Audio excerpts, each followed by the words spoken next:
دیکھیں رضوان بھائی، حضرت علی المرتضیٰ رضی اللہ تعالیٰ عنہ کی شجاعت کی آپ نے بات کی، تو سیدنا علی المرتضیٰ رضی اللہ تعالیٰ عنہ کی شجاعت، آپ کی بہادری اسلام کا ایک روشن باب ہے۔ المستدرک للحاکم کے اندر امام حاکم نے اس بات کو نقل فرمایا ہے کہ عمر بن عبد ود یہ ایک بہت بڑا جنگجو تھا، ہزاروں کے لشکر کے اندر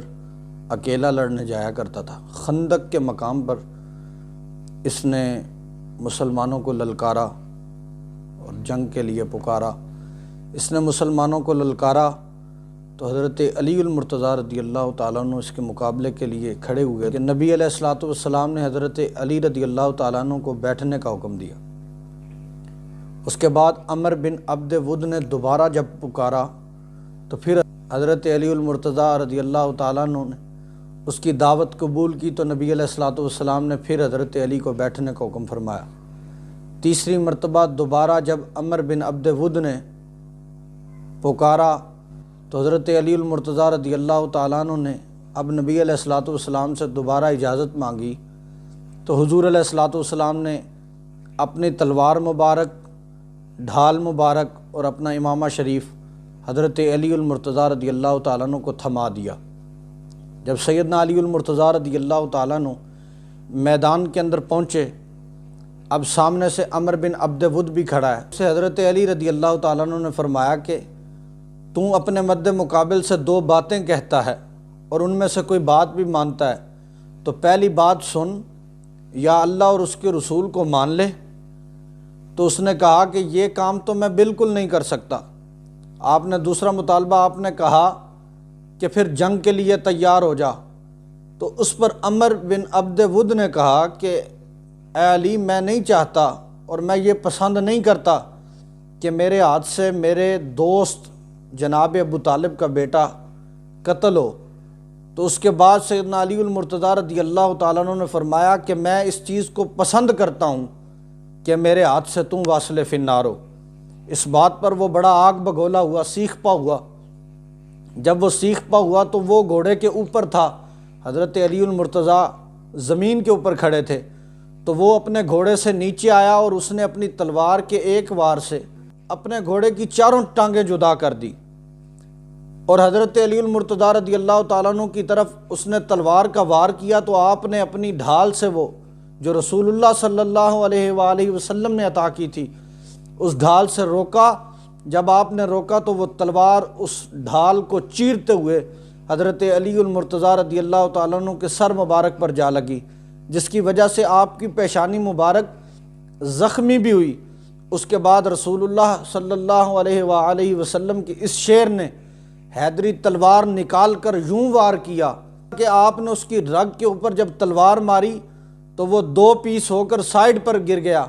اس کے بعد آپ نے نعرہ تکبیر کا جب نعرہ بلند کیا تو اس پر رسول اللہ صلی اللہ علیہ وآلہ وسلم سمجھ گئے کہ حضرت علی المرتضیٰ رضی اللہ تعالیٰ عنہ نے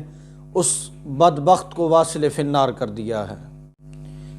دیکھیں یہاں پر ایک چیز کا سمجھ لینا ضروری ہے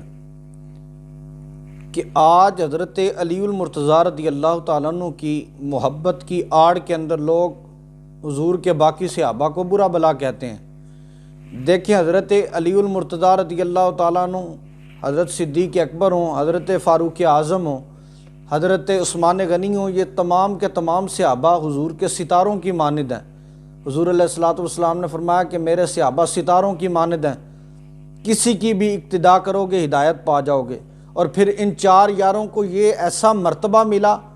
کہ پہلے یار حضرت عبداللہ جنہیں صدیق اکبر رضی اللہ تعالیٰ عنہ کے نام سے یاد کیا جاتا ہے،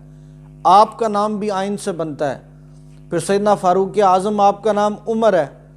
آپ کا نام بھی آئین سے بنتا ہے۔ پھر حضرت عثمان غنی ہے، آپ کا نام بھی آئین سے بنتا ہے۔ پھر سیدنا حیدر کرار، آپ کا نام علی المرتضیٰ ہے تو آپ کا نام بھی آئین سے بنتا ہے۔ لغت کے اندر آئین کا معنی چشمہ بھی ہوتا ہے، آئین کا معنی آنکھ بھی ہوتا ہے۔ ہم کہتے ہیں کہ رسول اللہ صلی اللہ علیہ وسلم کے ان چار یاروں کو نہ چھیڑا کرو، کیونکہ ان میں سے بعض حضور کی آنکھیں ہیں اور بعض حضور کے چشمے ہیں۔ دیکھیں جسے حضور علیہ الصلوۃ والسلام نے جس صحابی کو جو لقب دیا ہم نے اسی لقب سے پکارا، کسی کو اعتراض نہ ہوا، لیکن جب حضرت علی المرتضیٰ رضی اللہ تعالیٰ عنہ کو مولا کہا جاتا ہے تو لوگ اعتراض کرتے ہیں جی حضرت مولا علی کو مولا نہ کہا جائے۔ حضرت عبداللہ کو حضور علیہ الصلوۃ والسلام نے صدیق کہا تو ہم صدیق کہتے ہیں، کسی کو کوئی اعتراض نہیں۔ حضرت فاروق اعظم رضی اللہ تعالیٰ عنہ کا نام عمر ہے، حضور نے فاروق اعظم کہا، ہم فاروق اعظم کہتے ہیں، کسی کو کوئی اعتراض نہیں۔